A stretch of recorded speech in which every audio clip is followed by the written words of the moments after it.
Hello everyone, my name is Aaron Christensen. This is Horror 101 with Dr. AC, a gathering place for fellow fiends the world over to discuss all things freaky and frightening. If you want to be part of the conversation, and I hope you do, I invite you to like this video, subscribe to the channel, maybe go back and check out some of our previous episodes, leave a comment, and most importantly, let us know the fright flicks you'd like to discuss in the future. That kind of connection is exactly what we're looking for, and it really does make a difference. We're all about sharing the scare, and we want to hear from you. Canadian writer-director David Cronenberg has become so synonymous with the term body horror that when a project is referred to as being Cronenbergian, we actually have an idea of what this might mean. Cronenberg has often said that he does not see disease and mutations as good or bad. They simply are, a viewpoint that shows up time and again in his cinematic output. The Brood, his third commercial feature following Shivers and Rabid, represents a huge artistic leap forward for the Canadian auteur, working with a larger budget and name-brand stars in the form of British actors Oliver Reed and Samantha Eggar, alongside fellow countryman Art Hindle. We also see Cronenberg beginning to assemble members of the artistic team that would prove influential to his career: production designer Carol Spier, composer Howard Shore, cinematographer Mark Irwin, as well as producers Claude, Heroux, and Pierre. It also represents one of his most personal films, cited as an artistic catharsis for his own traumatic divorce and custody battle. Themes at the forefront of this sci-fi thriller, where fame-seeking therapists encourage their patients to physically manifest their rage, with terrifying and tragic results. Met with scorn and disgust upon its initial bow in 1979, The Brood has undergone a dramatic reappraisal as Cronenberg has been accepted and recognized as a visionary artist in recent years, and many fans and critics now cite it as their personal favorite of his works. Tonight, we celebrate 45 years of Psychoplasmics, the Soma-Free Institute, and The Shape of Rage. I'm very excited to chat about David Cronenberg's awesome examination of family and the destruction therein, and I've got an awesome panel to talk about with me, so let's bring everybody in, and let's say hello to filmmaker Don Babst. Hello. Christian Benedict from Krell Labs. Hello. Author and editor Vanessa Morgan. Hello. S.A. Bradley from Hellbent for Horror. Thanks so much for having me here. And filmmaker Frank Merle. Hello. And we are here to chat about David Cronenberg's 1979 feature, The Brood, celebrating its 45th anniversary. Thanks for coming on the show, everybody, and welcome. Yes, this is David Cronenberg's fourth feature film that got a wide release. He'd done two student films that came out, Crimes of the Future and Stereo. Followed those up with Shivers, aka They Came From Within, and then Rabid, and then Fast Company, the car racing movie, which everybody feels is kind of an outlier, but I think it also kind of connects to who Cronenberg is. But then came this film. Fast Company and The Brood are connected because they fall under that kind of tax shelter deal that was coming out with Canada at the time. Vanessa, do you want to kind of like lay a little groundwork for that in terms of how this film came to be? Yeah, so there's something like that is called the tax shelter era in Canada, and it was between 1975 and 1982 that they could deduct their investments from their taxes. And in Canada at that time, that was like 100%. So a lot of companies were extremely eager to invest in movies, any movies. And a lot of companies were also created to make movies with tax shelter money. And one of these companies was Vision 4, which created Fast Company from Cronenberg and The Brood, which he did kind of simultaneously. Right. First of all, The Brood, it had to be scanners originally. But finally, Cronenberg convinced them to make The Brood. That's right, because they were originally financing the sensitives, as it was known at the time, but they later came to be known as scanners. Yeah. And apparently, whilst he was writing Scanners, this movie kept pushing its way into the front.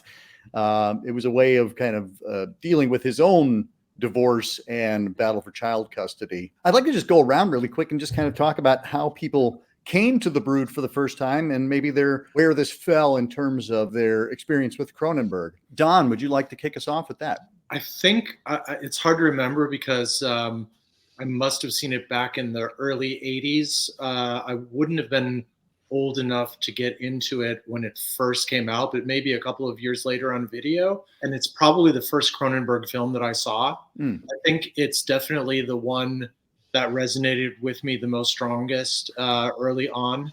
Looking back now, we remember those times with kind of a nostalgia.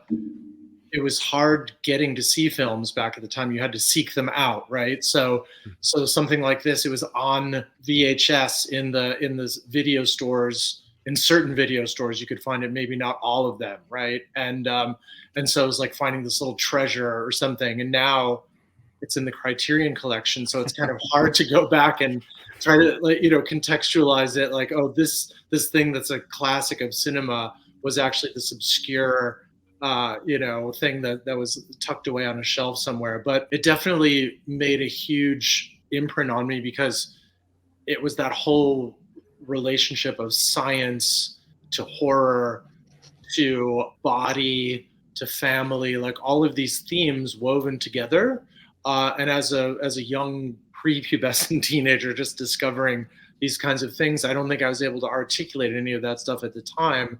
But it certainly made a huge impact. In rewatching it in preparation for this chat, I thought to myself, wow, these films that we at that time were really quite extreme and quite shocking, quite fascinating. I think no wonder I'm so fucked up, And this movie was made for you. It was perfect.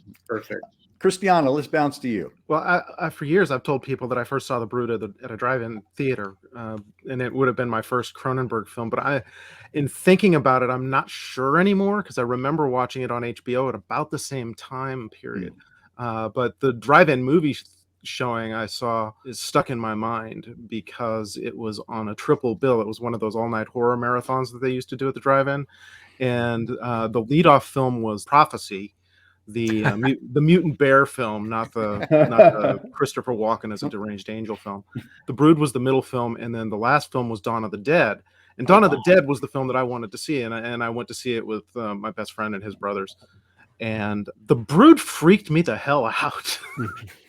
Because, I was expecting a lot of the usual horror movie tropes, and it provides those horror movie tropes, but then it has like these very adult psychological traumas. You have the divorce and abuse and cancer.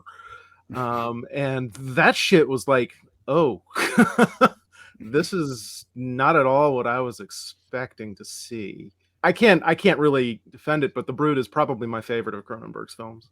Awesome. Frank, how about you? Let's see. I had seen The Dead Zone. I had seen The Fly, probably in high school, but I didn't know it was Cronenberg. I wasn't paying attention to who made movies at the time. I just liked movies, but I wasn't, I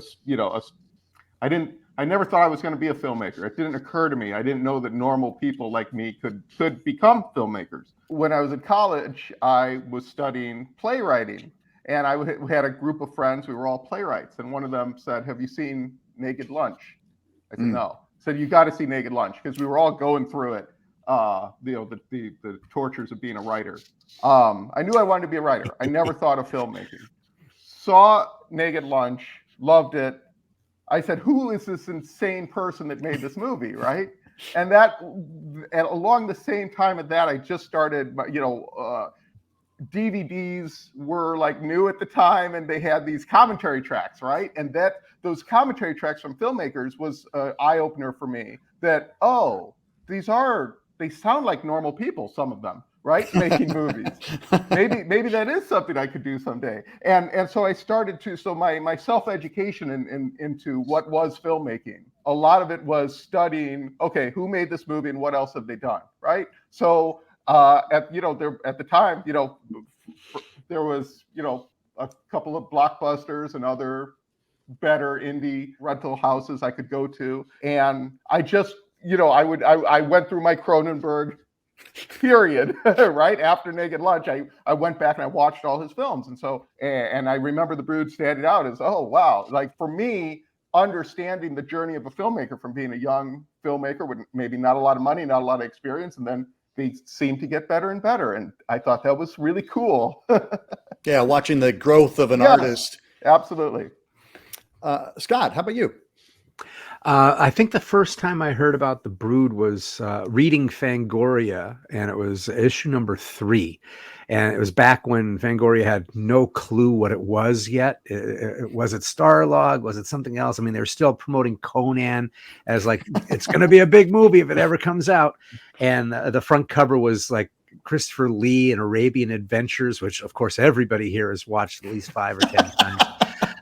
But in there was an article about the Brood coming out, and I was immediately fascinated by it because it was one of the first times that there was any kind of GRU in any of the pictures. And the splash page was right after Oliver Reed is killed. And you can't, spoiler alert for the movie people who are watching this. But anyway, one of the characters is killed, and you don't see his face. He's covered by all these figures standing in this clubhouse, in this cabin, and it's all lit from above, like that classic John Carpenter, Dean Cundy stuff where everybody's got these brows because of the light. And I was going, this looks like the greatest movie ever. What is this, Killer Kids? And so in that, I learned a little bit about Cronenberg because, of course, they would always reference things that came before. So there's a few quick clips from or photos from Shivers and stuff like that. But this looked like it was really, really cool. And I love the idea. They talked a little bit about it being about abuse and rage. And it kind of hit that thing of like the Incredible Hulk. The idea that you have this thing inside of you that if your id really ran loose, God help anybody who was around you. And I thought that was really provocative. So I got to see it. I believe it was on HBO. And that and Phantasm, I believe, within the same year, came out on HBO and changed my life like that. And it was one of those movies. It's still, I don't want to say it's my favorite. It may be. Every time that I get a chance to talk about it, it goes right to the top because it was one of those movies that made me feel that horror movies could be something a little bit more than what their detractors would say. That it could be about more than just the scare. It could be paced in a way, and it could have acting that was really good. All of that came to fruition when I watched The Brood. Cool. Thank you, Scott. Vanessa. Well, the first time that I heard about the Brood was thanks to Terror in the Isles, an 80s documentary about horror movies. Yeah. And it showed some footage from the Brood. And since I was watching and rewatching that documentary in my teens, I really became obsessed with the images from the Brood. But unfortunately, the rental store in my town didn't have the Brood, and I was still way too young to go to other cities to look for that film. But then several years later, I think it must have been 95, there was a retrospective screening of The Brood together with 2 of his short films, Transfer and From the Drain. And so when I watched The Brood there on the big screen, for me, it was really love at first sight. And it turned out to be everlasting love too, I guess, because it's still, my top Cronenberg movie, in my opinion, and also in my top 5 of favorite horror movies ever. Thank you, everybody, for sharing your experiences. I think similar to Frank, I remember reading Twilight Zone, the magazine. They were talking about the Dead Zone coming out, but they talked about his other movies. And I realized that I had seen Scanners on HBO and I went, oh, this is the same guy. And so I was very excited. And then I later caught up with Videodrome, and then I kind of worked my way back to the Brood. And I think because the Brood was more adult, it wasn't kind of fun and flashy the way Scanners is.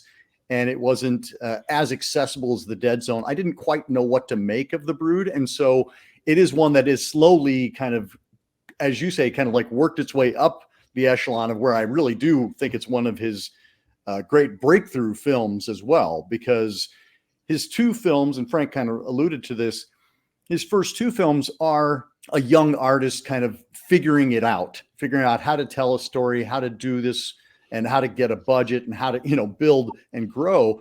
But here he's got some top name stars in the form of Oliver Reed and Samantha Eggar. Art Hindle, like he was a rising star in Canada as well. Like he'd done Invasion of the Body Snatchers in the US, and, Porky's was to come after this. So, I mean, he was a recognizable Canadian actor. Frank, you kind of mentioned it, so let's go ahead and bounce back to you. Talk about like where this kind of falls for you in terms of like watching Cronenberg break out, and then if anybody has thoughts, go ahead and jump on in.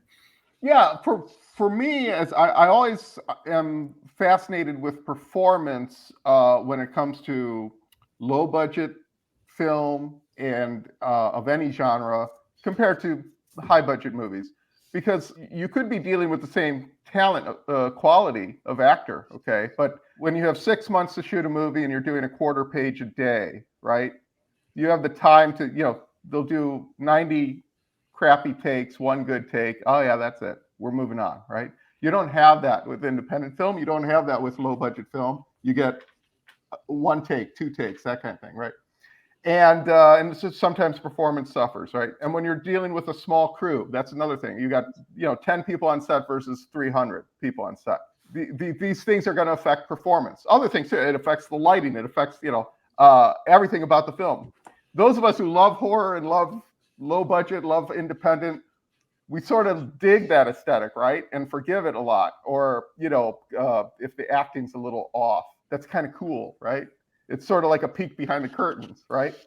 But one thing for me about Cronenberg, all of Cronenberg, I think starting with The Brood and every film since, performance is so vibrant in his movies. For my money, that's what makes The Brood work. I mean, the performances are just, you want to sit up forward. I want to talk about the very opening scene where a lot of people think you're looking at a theater, like a play, right. A play. It felt like a play rehearsal, right? Or a scene study, and it's like the two like dynamite actors just chewing up all the furniture, and it's like so very watchable, right? And for me, when you don't have a lot of money and you don't have a lot of time, if you put that energy towards letting the actors just be really awesome, that doesn't cost anymore, right? But it's a thing that's going to make your movie memorable down the road. And so I've never been sort of the type to want to say, I think a lot of times the actors, just hit your mark and say your line, right? I don't know Cronenberg personally, but I can tell. I've never been on a Cronenberg set. I'm guessing he's not the type to say, hit your mark and say your line. Well, this speaks to not just him as a director, but as a writer. Like the screenplay for this was so strong that Samantha Eggar was really excited to do it. Oliver Reed also said that it was the best script that he'd seen since he did The Devils. So I think that you're right. Like this is him kind of like leveling up and attracting that kind of talent that people want to perform. Yes, and if people believe they're going to be in a great movie, they show up, they bring their A game. That's right. That's right. I also think that it shows the satire that is in the movie very quickly, because you do feel like therapy as performance art is what I wrote down. That there is this hit that he's giving, and even though the lighting on it and everything, but I laughed out loud this time watching it when the lights go off after it's like end scene, and then somebody shows up, his assistants there going, and now you can all go. I was like, I was waiting for him to say to the gift shop. Because it's like you can all get on your buses now. You've watched this thing like people in a terrarium, going through all of this pain, and that is a clever way to immediately jump you into this scene and into the idea of the world that's there. And I mean, you start with Oliver Reed giving that stare to someone, and I mean, you've got me like that. Christiana, would you mind kind of like as we're entering the world of this, do you mind giving us just kind of like a little setup as to what this film is about? Well, it's Cronenberg's divorce film. Obviously, he's described it as his version of Kramer versus Kramer, which came out the same year. which did come out the same year, which is great. It's about a single father whose ex-wife is in this pop psychology ashram, as it were, for this radical therapy called psychoplasmics, which encourages the patient to literalize their trauma as extensions of their body and as lesions or tumors. And he's in a custody battle with his wife, who's in this therapy, because on visits to his wife, the daughter comes out with bruises and scratches, and he thinks she's being abused, which arguably yes. It's very much from father's point of view. It's also a remake of Forbidden Planet.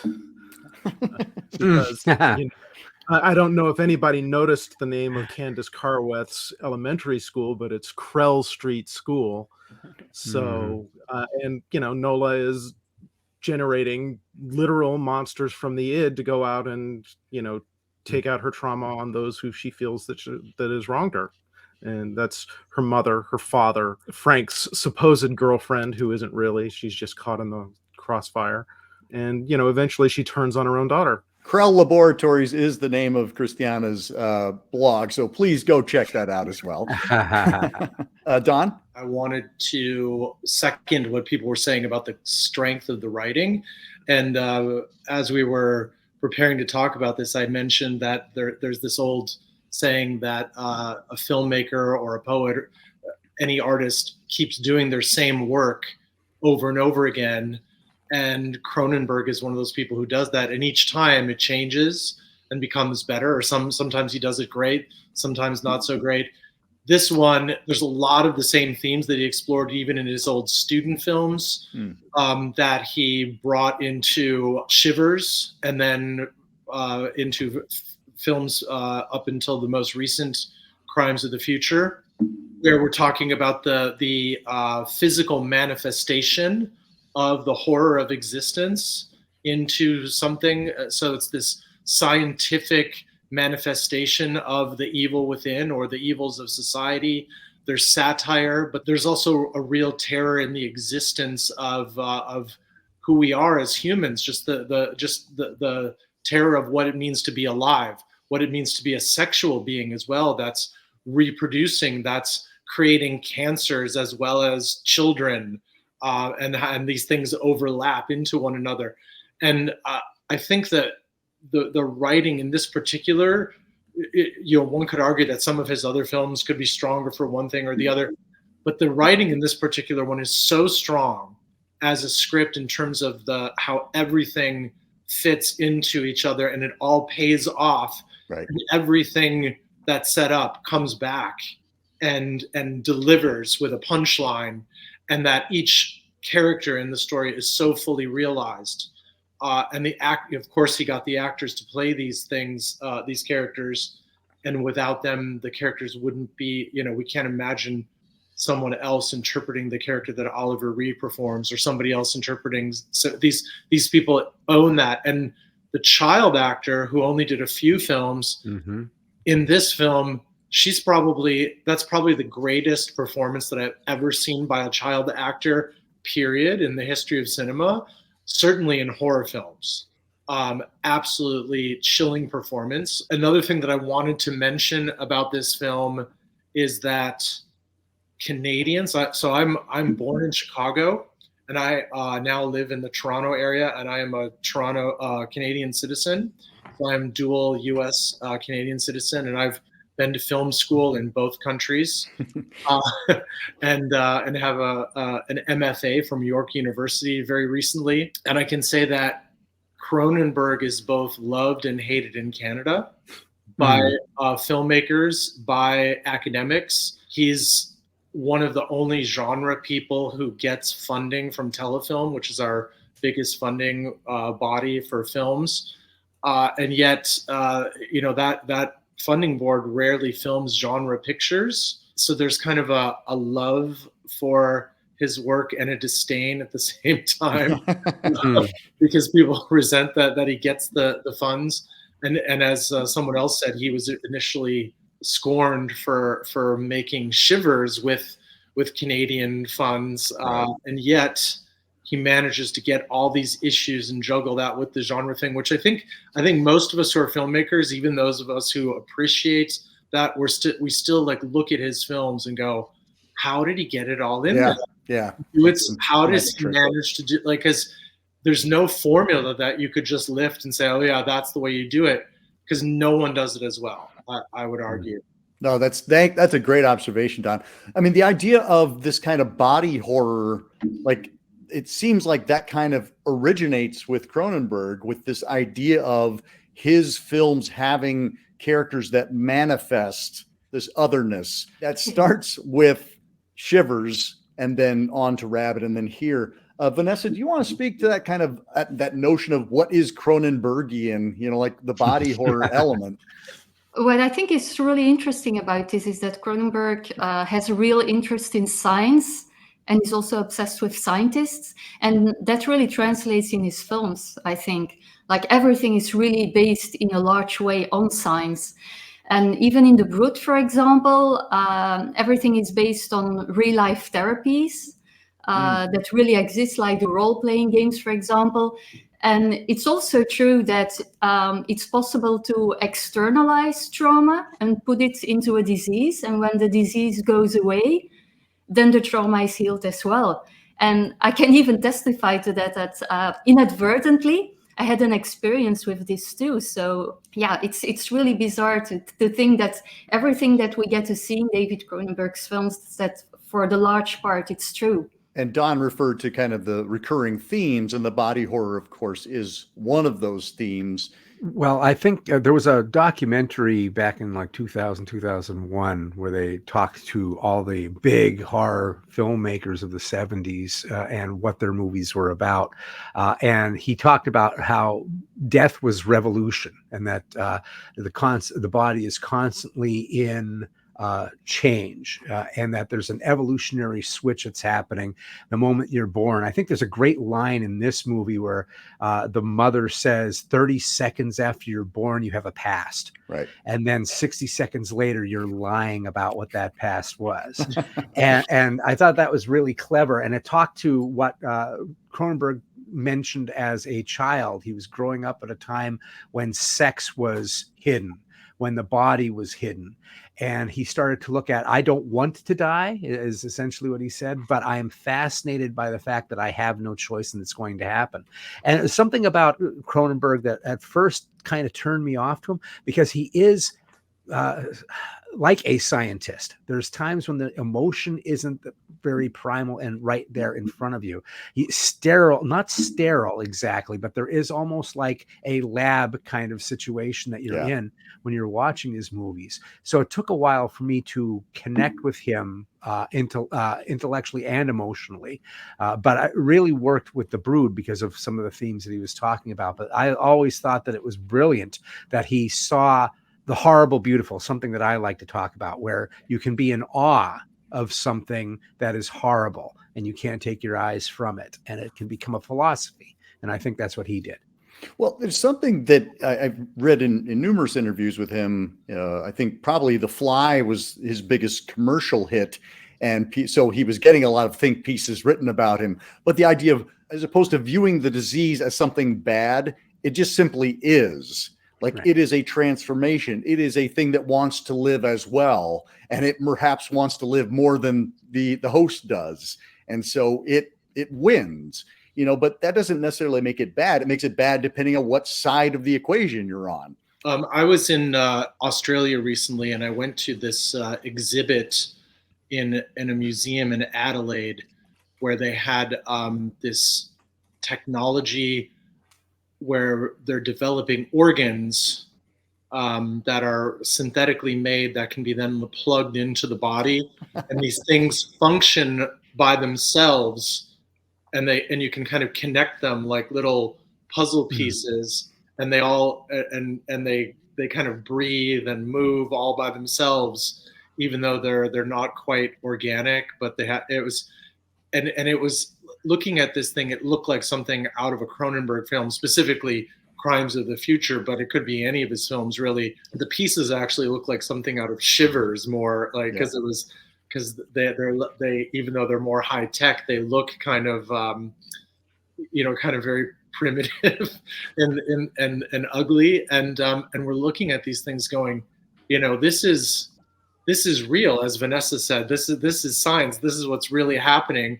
And Cronenberg is talking about it, decades earlier when it seemed completely implausible in a lot of ways, and yet it was quite plausible, quite realistic.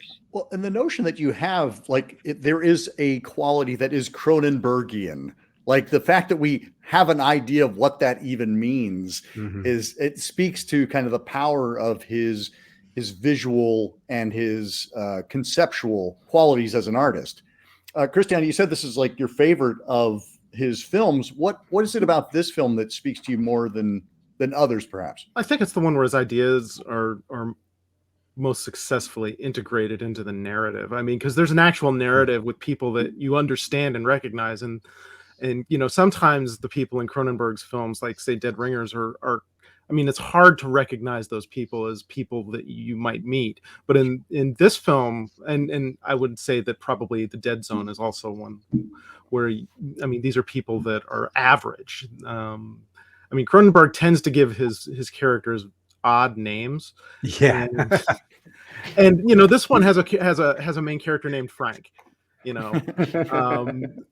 also the one where I realized, I mean, I saw this one when I was 13, I think, and it's the film where I realized that gore and grue and special effects could have meaning beyond just a geek show. I mean, it can have symbolism, and you get that here, like the scene where Nola bites open the birth sac of her clone and then licks the clone clean is like, I mean, that's like from a nature documentary of a bear licking its cub after it's born. It's also an example of the horrible beautiful, which you had described. I mean, that's an absolutely repulsive scene, but it's also kind of life affirming.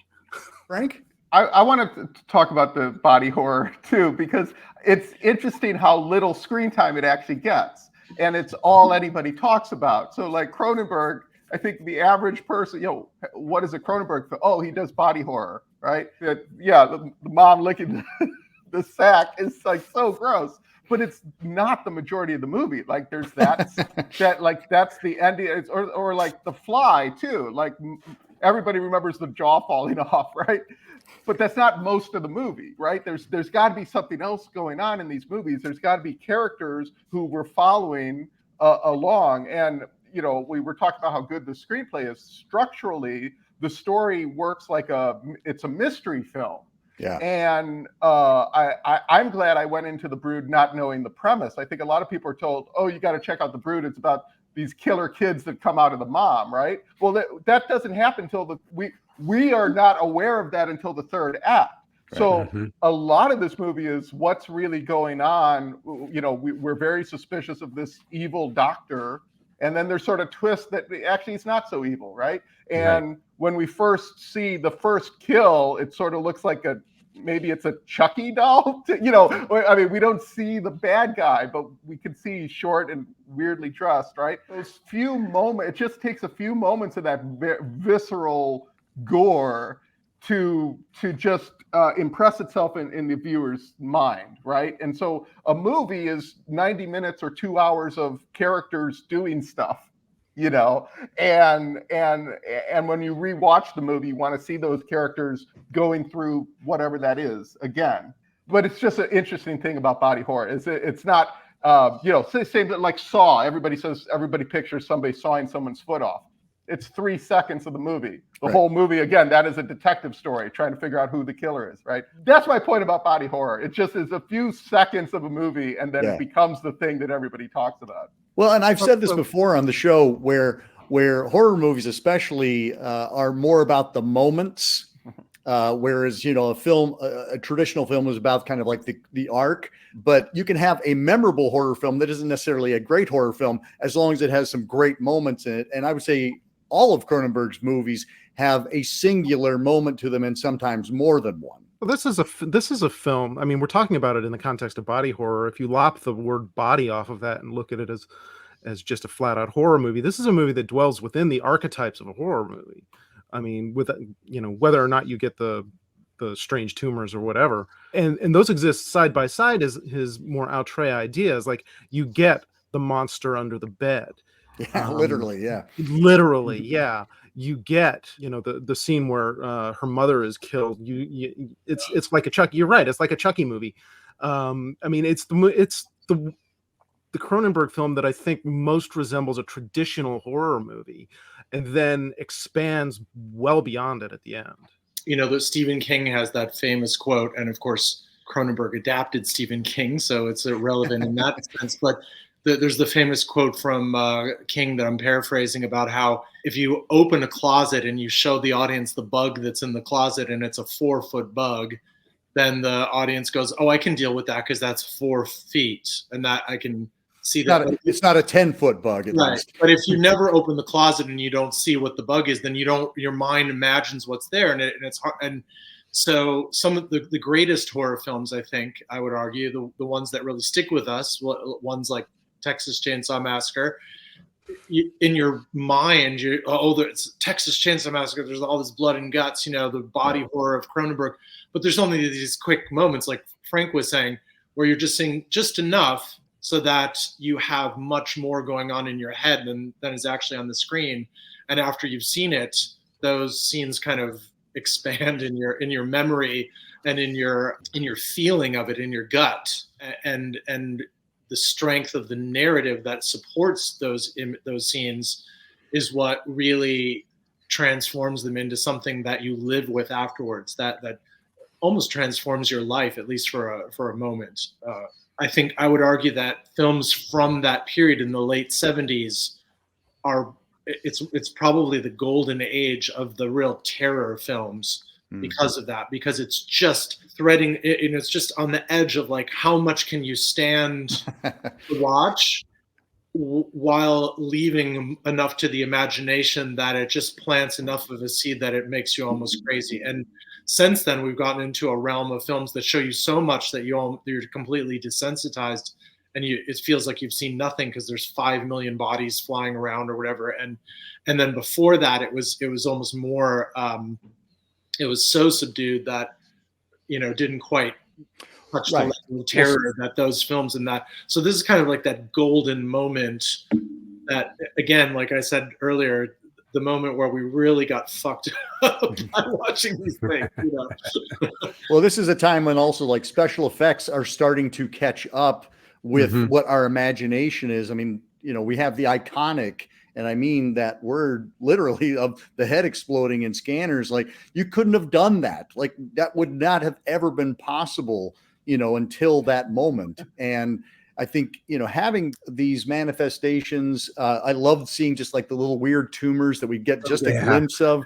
But there's also, I think, some real adult themes that are being addressed here. That idea of divorce and separation. We have Nola's parents are separated. We have Frank and Nola that are now separated. Like, there's just so much separation and trauma that is surrounding these characters, and that element of abuse and, trying to save your child or not stepping in. Like Nola says, why didn't you save me, Daddy? Like, why didn't you do something? You should have done something. One thing that I wanted to say that makes this, we were talking about body horror and stuff, is that this is the right sized Cronenberg film for what it's talking about. It's a very domestic film. And it's about domestic violence in its own way.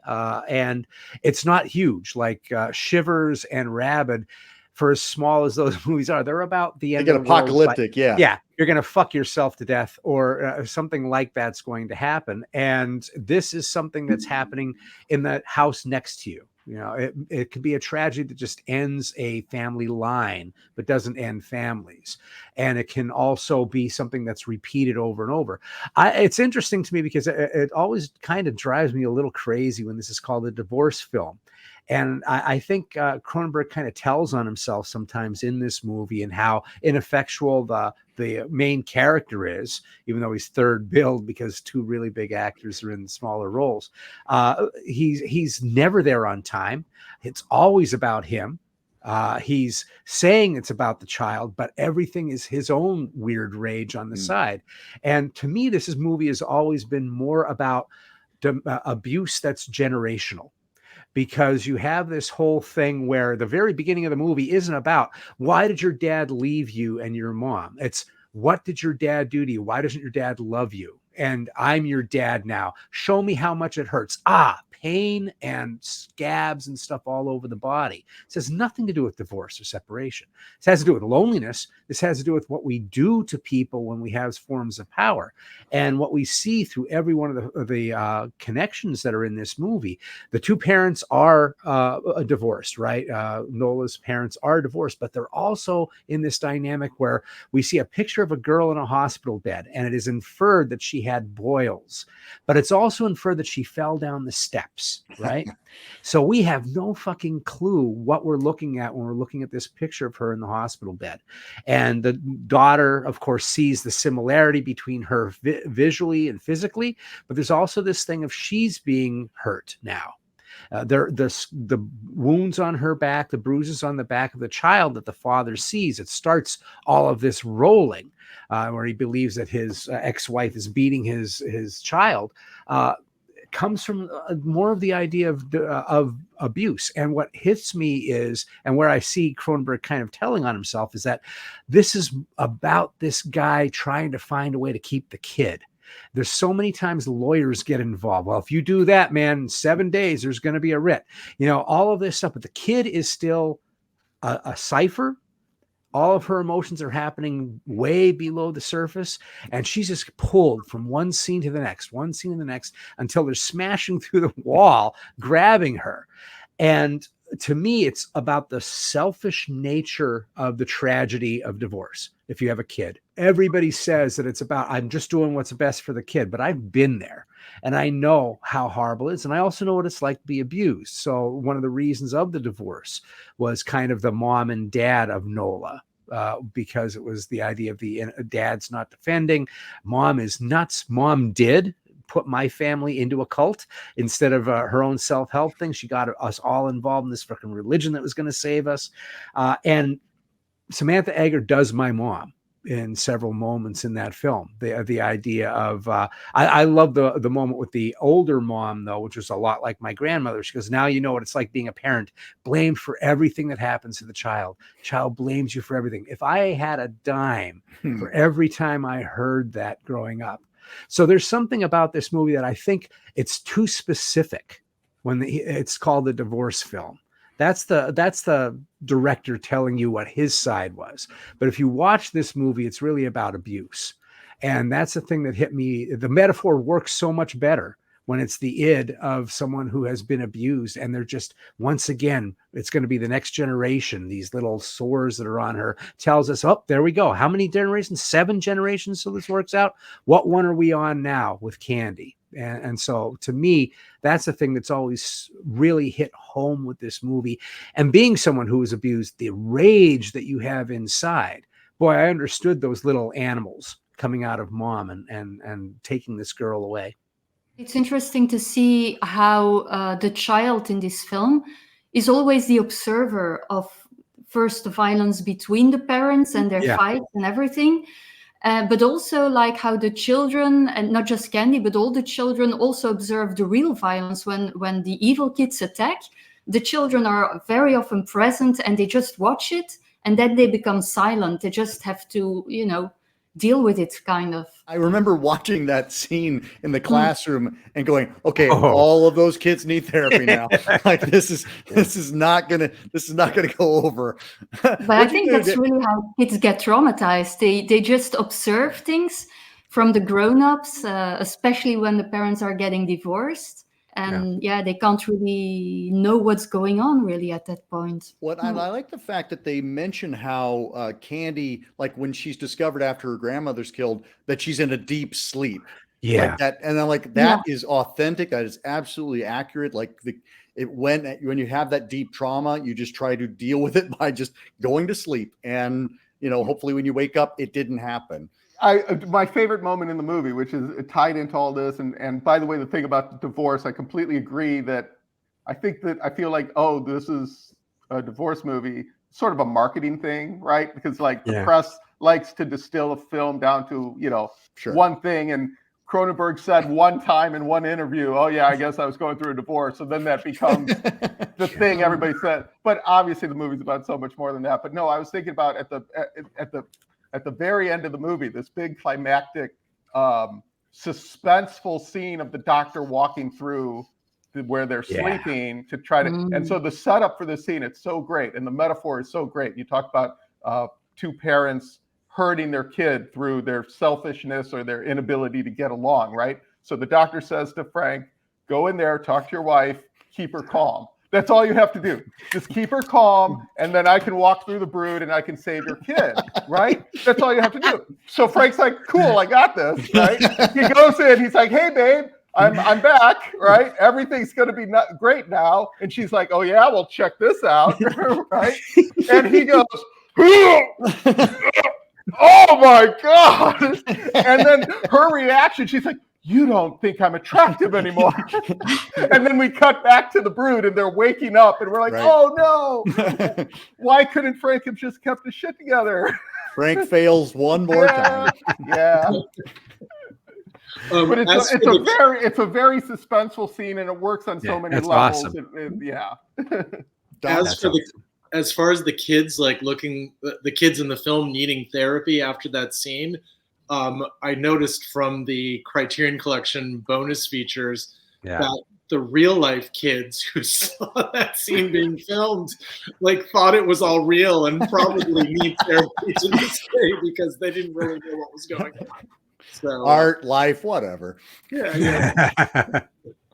One of the things that's also great about this movie is we start to see Cronenberg kind of collecting his team in terms of his production team. We have Carol Spier, who was art director on The Brood and has become his production designer all the way through the rest of his films. We have Howard Shore as our composer. It's one of the first times, I think it's either his first or second film that he ever scored, but he maintained a relationship with Cronenberg throughout as well.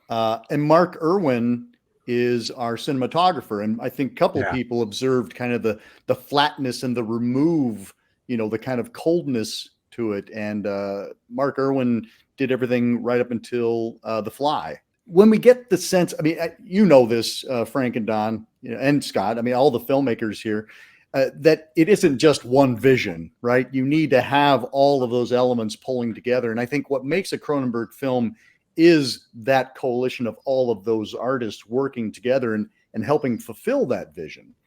Well, he's also got some of his stock players. The guy that plays the cop is also the security, the treacherous security guy in Scanners. And then Hartog is in a number of other films, although not with that epic comb over. Oh man, Robert Silverman is so wonderfully weird, and he's fantastic. And when I popped up, I went, I need to go watch Scanners again so I can see him in that as well. Right. Yeah. Exactly. So I mean, he's got a number of collaborators that persist throughout his career. And this is really where he assembles most of them. The only one that's really missing here is Ronald Sanders, who's the film editor that worked on everything between Scanners and Maps to the Stars, I think. The actor who plays Mikey is actually from Rabid.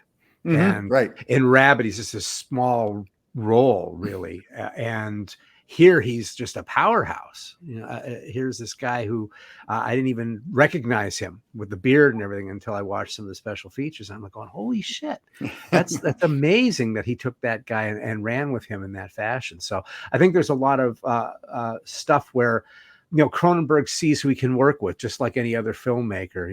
Well, why not have shorthand? Jesus, I don't have to repeat what body horror is again. Come on, guys, let's go. Let's just go make it. I don't have to explain it. Yeah, and there's something, as a filmmaker too, I mean, the importance of collaboration and the people you get along with, and the people you're going to have the right vibes with. And so when I see that, when you start seeing those smaller parts and the same actor will show up in movie after movie, it means they're really cool on set. That's what that says to me. This is somebody you want to be filmmaking is so hard. And most of what makes a movie good or bad, it's not the final thing that that is on screen that you point to. You go, I don't like that shot. There was something going on with those 300 people that are working together on that movie. So when you have the same people, you find the people you want to work with, you're going to want to work with them again, because we're all just human beings. And when you're in the middle of filmmaking, you just need the human beings around you that you want to be around. Yeah. Well, And not just with filmmaking, it's truly with every single project right. you're working on, or even in a company. If you could choose who you're going to work with and you had a good working relationship with someone before, of course you're going to work with them again. Yeah. You want people who are going to deliver the goods and who Yeah. aren't going to make you crazy at the same time. That's right. Frank and I talked about this when we were getting ready to come online, but the idea that like Cronenberg gets such great performances. I think about, like, for me, The Dead Zone is one of Christopher Walken's absolute best performances. I think Videodrome is one of James Woods' absolutely best performances. I mean, Jeremy Irons got his Oscar belatedly because he did such a great job with Dead Ringers, but they're like, well, we can't give him an Oscar for that. But I think, we get to see something great in those performances. And that's why I think he is that wonderful blend of technical master and also being able to access and pull performances out of people, or just let the performers bring that performance to the table. Yeah, it's not just about telling the story for Cronenberg. It's really like diving deep into the characters, understanding them. And of course, that works really well with the actors. Yeah, it really brings out the best in them. And more recently, his collaborations with Viggo Mortensen, right? Oh, he's hell done- yes. He's done Absolutely. 4 or 5 movies now with Viggo Mortensen. They're an actor who never really sought the spotlight, from what I can tell. He was lucky enough to be cast in one movie that everybody has seen and made him a superstar. And then he was able to parlay that into this relationship with Cronenberg that I'm sure works for both of them, from a dollars and cents perspective, right? Sure. Cronenberg can probably get his green light a little easier. They're going to sell a bunch of tickets if Viggo's in the movie, but man, and he's been able to get those great performances. And then I've been looking at all of Cronenberg, like the filmography, and he spent the 2000s, the aughts.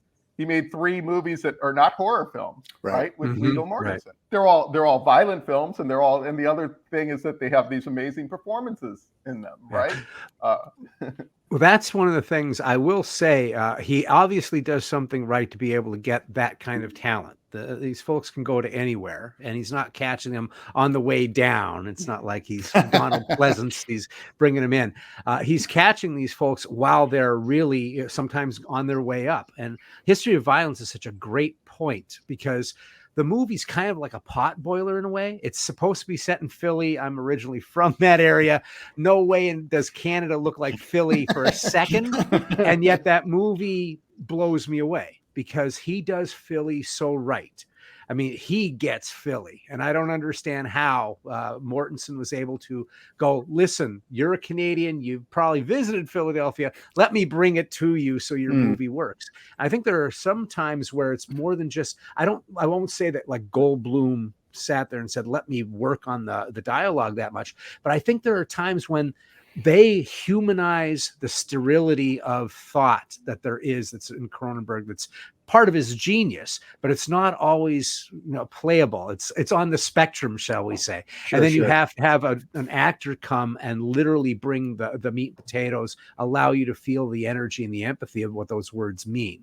So it's he kind of needs those guys. Yeah. Well, I'm really glad you mentioned Goldblum, because he's like, that performance is one of those kind of unsung, like, how did this get overlooked?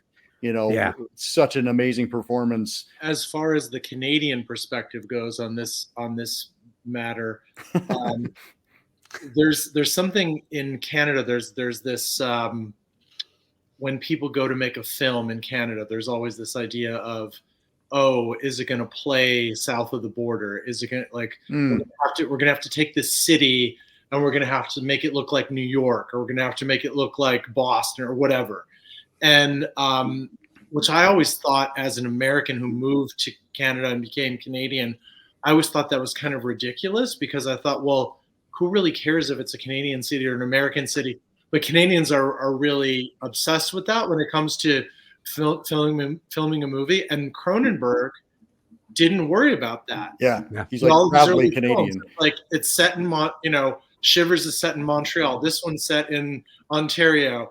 Videodrome is set in Toronto. Nobody cares. As growing up as a kid watching these things, I never stopped and went, wait, Toronto, that's in Canada. That's not our story. You know, it never even occurred to me to think about like where the hell Toronto was. It was just a film in the movie, or I mean, a city in the movie, right? And so my favorite example of Canada playing the United States backfiring is in the Jackie Chan movie Rumble in the Bronx, where you have this chase sequence with the hovercraft, and in the background you see all of these mountains, you know, behind the Bronx. Right? So yeah, I mean, I think Cronenberg's wise to, you know, leave the location of his films sort of nebulous. Well, and that notion of universality, I think that's what we're speaking to here, right? It's like, it doesn't matter where it takes place. It doesn't matter if it's in Hong Kong. It doesn't matter if it's in the Netherlands. It doesn't matter if it's Philadelphia. What we're looking for is a human story that we can access. But and it's all in Interzone is where it is. But at the same time, he does mention these places in the film. Right. In all these films, he specifically mentions Montreal. He specifically mentions Toronto. Yeah, you see Toronto. And shows the character of those places in the, you know, in the films, which just adds to their texture, and they're, instead of trying to discuss, you know, dress it to look like something that it isn't, or to be generic. I think it's really lovely that he stayed so faithful to his own country, to Canada, whereas the Canadians themselves, they didn't always love him, but yet he loved Canada. And he really decided to stay there. He could have easily gone to the US very soon in his career, but he never did that. Absolutely. Yeah. It's so funny how we can be that way. I mean, I grew up in Pennsylvania, and George Romero for the longest time was, you know, the schmuck. It's like people would see Night of the Living Dead and go, what, you couldn't even put color in it, huh? Oh, boy, that's some cheap shit. Yeah, you're so terrible. You're so terrible to the ones that are there for you, right? And once he's gone, once he goes on and does some things, then he's champion. Pittsburgh always kind of loved him. But a lot of people from Pennsylvania are like, you know, if you're from there, you're probably not that good. You know, and there is that thing of almost like a self-hatred that happens where it's like, oh, Cronenberg's big. Cronenberg, oh, he's only one of the very few filmmakers that does genre that can be respected by critics. Oh, let's shit on him. You know, it's just crazy, but it's true. Something about the fact that you can be loyal to your own, like that, the sense of the local filmmaker, like what you talked about with Romero, that idea that until you go away, we don't miss you and we don't champion you. Then we're like, oh yeah, he's one of ours. But it's like, you know, if you stay local, what you said, Scott, like they're like, well, how come you're not in Hollywood? Any final thoughts on The Brood, on Cronenberg, etc.? This may not be a final thought. This is just Oliver Reed. When he was making this film, this is just like a little geeking out over Oliver Reed because I'm obsessed with him. And just like the fact that when he was making this film and was staying in, I think it was the Four Seasons or some hotel that he was put up in the middle of Toronto, and he went like running around naked in the street because somebody dared him, like, okay, walk all the way from this hotel all the way up to Bloor Street naked as a bet, and he did it and got arrested. And I just love the idea that, like, you know, Oliver Reed walked naked through the streets of Toronto, and then he would get so shit-faced drunk every night during the making of this, and then would be like great going back to the set the next day, but he would drink like, you know, a bottle of cognac or something every night, and then be like ready to work the next day on the set, know all of his lines, and I just think that that's like such a great story. I think what's also impressive is that he made it all the way to the bar naked, but didn't get in a fight along the way. Right. They've gotten into a fight. It's Canada, though. That's true. They were probably Canadian. It's Canada, exactly. Nobody would fight him. He was looking for a fight. Yeah, can we just say how fun Canadian horror movies from the tech shelter era are? Like you have Humongous, Prom Night, Curtains, Death Ship, so many of them, and they're all Christmas. great. Yep, Black Christmas, Visiting Hours, Of Unknown Origin. Happy Birthday to Me. The Silent Partner. Yeah. Oh yeah, Elliot Is- Gould. yeah. Is it- They're, is I think they're Courtney's amazing. song- They're so fun. Yeah. Everyone should check them out. I think my final thought on this is that this is I've been trying to find a way to work this in. Is the Brood has such a sense of place and time to it. Yeah. You look at the Oh, yeah. spaces that this movie takes place in, and you think, "Oh, that's the late '70s in Canada." Yeah. I mean, just the earth tones, the shape of the buildings, the vista outside of Raglan's office. I mean, that is just, it just fixes it in a particular place and in a particular time. And I think that's really striking. Yeah, absolutely. It's one of the things that made me fall in love with this film too.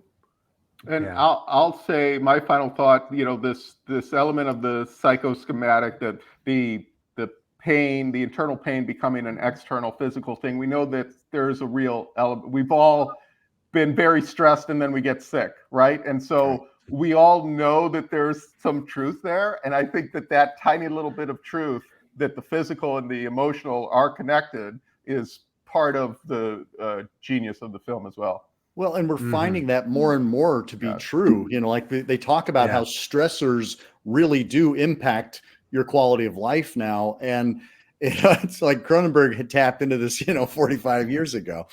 Yeah, I would probably, as a final thought, talk about how if I wanted to show people where, it's not just cornering the market with A24, right? That the idea of dealing with traumatic familial horror is much older than Hereditary, and that it's always been something of interest, and that you can make a film. I mean, The Brood, there's, what are there, like 8 different locations maybe total in the entire It's thing? very small. Yeah, it's very small. And the dynamics of filmmaking, that if you are behind your piece, the screenplay is strong, you get some good acting, you can hold up until the last 5 minutes, until you pull out a condom full of dead baby and Caro syrup, and then you have your horror movie. You can still do that kind of movie. You can, and it is a